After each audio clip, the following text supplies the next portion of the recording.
Hi everybody, Joel from RC UK here. Hope you're doing very, very well. Now, this is my Arrma KRATON 8S, and as you can see from the title of this video, I've bent the chassis. Now, I'm 5, maybe 6, I'm not 100% sure from memory, runs in, and that includes a couple of runs which were purely on the flat, no jumping at all. So I think I'm maybe 3 actual proper runs in, what you'd class as proper runs, where you actually jump in the truck. I decided to, well, I didn't really have much choice, to be fair. I had a truck with a bent chassis. What did I do? I can't use the stock chassis because it's obviously going to bend again. So I ordered this Just Bash It RC chassis from America, from Kurt. Now, this chassis is absolutely stunning. It's really, really beautiful. It's an amazing bit of machining, and it fitted like an absolute glove. Now, you can see that I've already got the rear part of the arms on there. It's literally 1, 2, 3, 4, 5, 6, 7, 8 screws to undo underneath, and you can slide the whole back end off.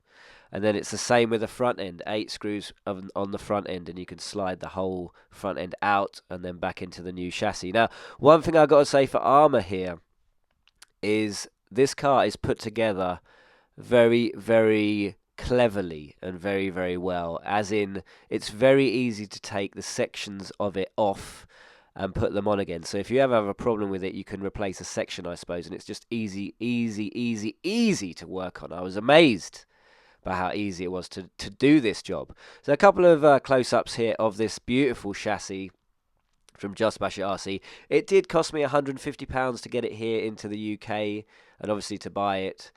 And so it wasn't cheap, but again, considering the price of a standard chassis anyway, which obviously is not up to the task, then it was a no-brainer really.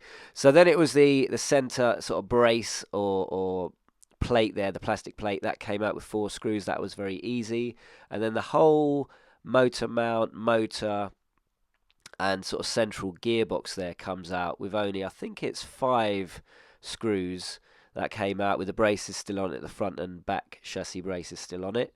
So that's very easy to take out and put in, no problems there. That went straight in, nice and easy. All the holes on this chassis, this new Just Bash It RC chassis, lined up absolutely perfectly, and there were no issues whatsoever with the install, which I was very, very pleased about. So it was honestly, it literally took me no time at all. I was shocked at how quickly it was to do this. So there you go, a quick look there at the motor mount, etc. in there, and then that central high brace and the front and back braces. They're very easy. They just have pins at the front and back there to get them in.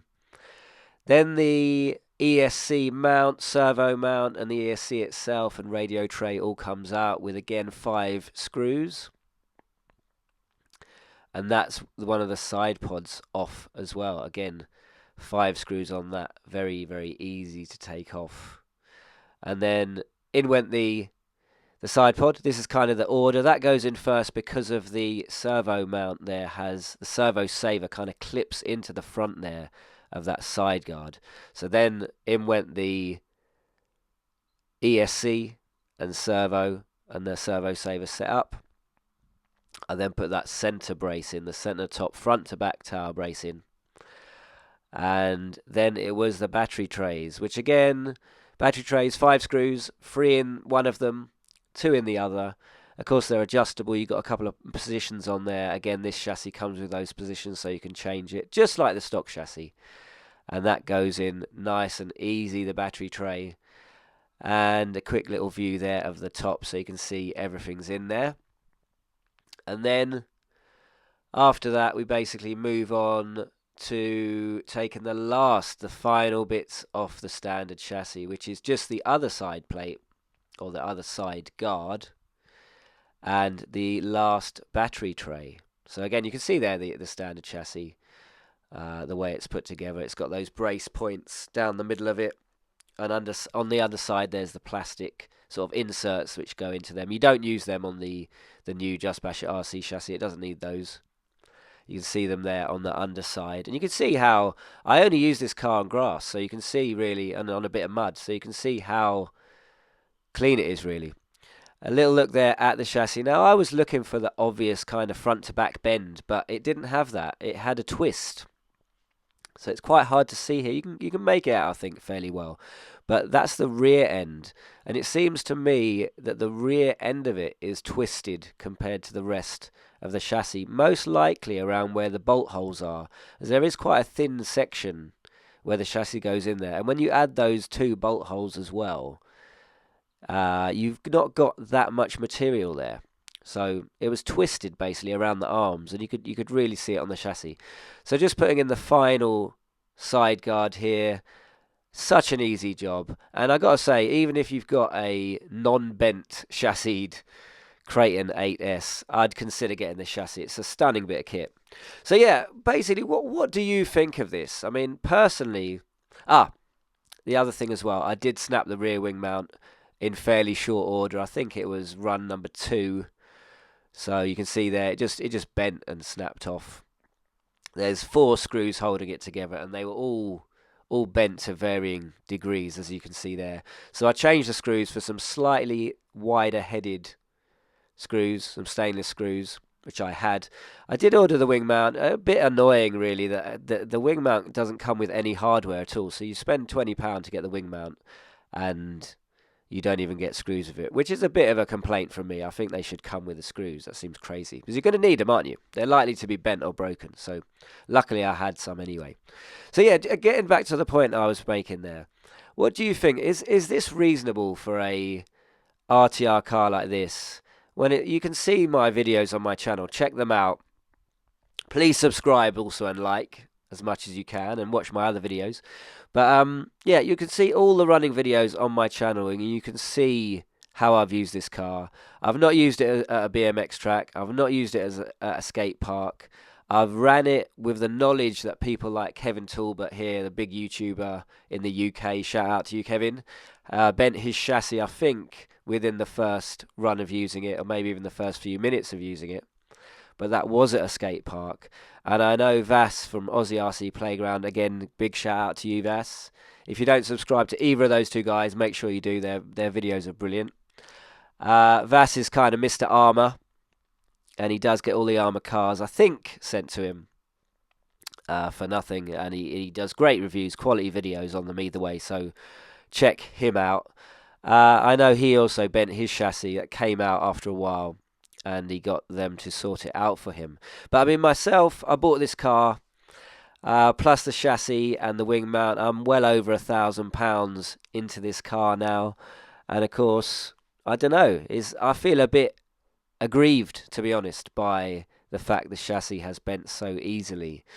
A couple of other things just to mention. Now, Arrma, I've seen photos, again, that Vass had, that he shared on Facebook, has brought out some updates to this car already, which is great. I mean, one thing Arrma do, which is very good, is they update their cars. They respond to issues, so that is good. So they've brought out a few things. I haven't got photos of it for you here, but a few items, which are a lower rear brace, the centre front to back brace that goes tower to tower. Now, I believe links in the middle. It's not just one piece. And they've also added a new transmitter. So the transmitter that comes with it is a little bit laggy again. So they've added a new transmitter, which is again a good thing. But on the bad side, for people like me that already bought the car, we've only had it for what? Some people might have only had it a month. You know, I think I've had it for 3 months, or just before Christmas I got it, 2 months. And we've already got a car that is not up to it compared to maybe the new version that's being released shortly, or to any version which is now sold with these new parts. And I think they are now being sold with these new changed parts. So it's a bit gutting for people like me. Now, I'm going to do a warranty claim, or try to do a warranty claim on this issue, as I think I'm well within my rights to do that. I kind of feel like the standard chassis, at least, if not the wing mount as well, are not really fit for a car of this size and weight. So I'm going to try and do a warranty claim and see if I get... Well, I don't really care about getting the money back from the chassis, but what I would like is to get those parts, those upgrade parts, to use on my car, because I think it's a bit unfair that we're used as trial guinea pigs. So either way, what do you think about it? Let me know in the comments. What do you think? Do you think it's perfectly reasonable for a car to have a bent chassis like this, and for it to be a very common issue, or do you think it's something that Arrma need to do something about and step up to the plate? And make sure customers like me kind of continue being Arrma customers and continue going. It's the difference, I think, sorting out a customer with good service like that and supplying them with these replacement parts. That is great service, and that will keep me as an Arrma customer for future, and it obviously will help me to say to anyone else, yep, Arrma are a great company, which I would like to do, especially as they're originally UK brand, and I like to stand behind UK brands as much as I can. Whilst on the other hand, it could turn me into a customer that thinks, well, I'm not going to buy an Arrma again after this experience. So yeah, I'd like to know your thoughts anyway, guys. Hope you enjoyed the video. Brilliant chassis. Just Bash It RC. Impressive. I'm honestly really impressed with it. I hope that it proves to be as strong as it should be and as it looks like it should be. So yeah. All right, guys. Take it easy. I'll catch you in the next one. See ya.